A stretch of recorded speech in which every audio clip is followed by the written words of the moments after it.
நெல்லை மாவட்டத்தோட அரசு பள்ளி மாணவர்களை நெல்லை லைஃப் என்கிற ஒரு தன்னார்வ அமைப்பு சென்னைக்கு 3 நாள் சுற்றுப்பயணமாக கூட்டு வந்திருந்தாங்க. இன்னைக்கு அவங்கள நம்ம டெக்டான் குழுமத்தை சார்ந்த கடல் நீரை குடிநீராக்கும் ஆலைக்கு கூட்டு போயிருந்தோங்க.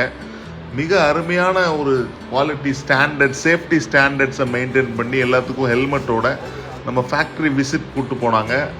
எப்படி கடலுக்குள்ளேருந்து குழாய் மூலம் தண்ணீர் எடுக்கப்பட்டு அது எப்படி ப்ராசஸ் செய்யப்படுகிறது அப்படிங்கிறத ரொம்ப அருமையாக விளக்கி மாணவர்கள் எளிதில் புரியும் வண்ணம் சொன்னாங்க.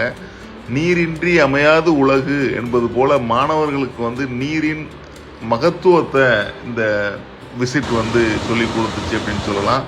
அது மட்டும் இல்லாமல் லேபில் போய் எப்படி ப்ராசஸ் ஆகி எப்படி கடைசியில் மெம்பரைனுக்கு வருது, அவங்களோட ஹார்ட் ஆஃப் த ஃபேக்ட்ரிங்கிறது அந்த மெம்பரைனில் எப்படி அது ப்ராசஸ் ஆகி அந்த தண்ணீர் எப்படி வருது, அதுக்கப்புறம் அவங்க எப்படி சுண்ணாம்பு போன்ற மினரல்ஸை ஆட் பண்ணி கொண்டு வராங்கங்கிறத ரொம்ப அழகாக சொன்னாங்க.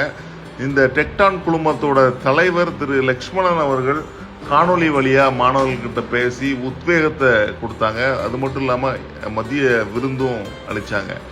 இந்த அருமையான நிகழ்வுக்கு டெக்டான் குழுமத்தின் அனைத்து உறுப்பினர்களுக்கும் நெல்லை லைஃபுக்கும் சென்னை வாழ் நெல்லை மக்கள் நலச்சங்கத்தின் சார்பில் நன்றி தெரிவித்துக் கொள்கிறோம்.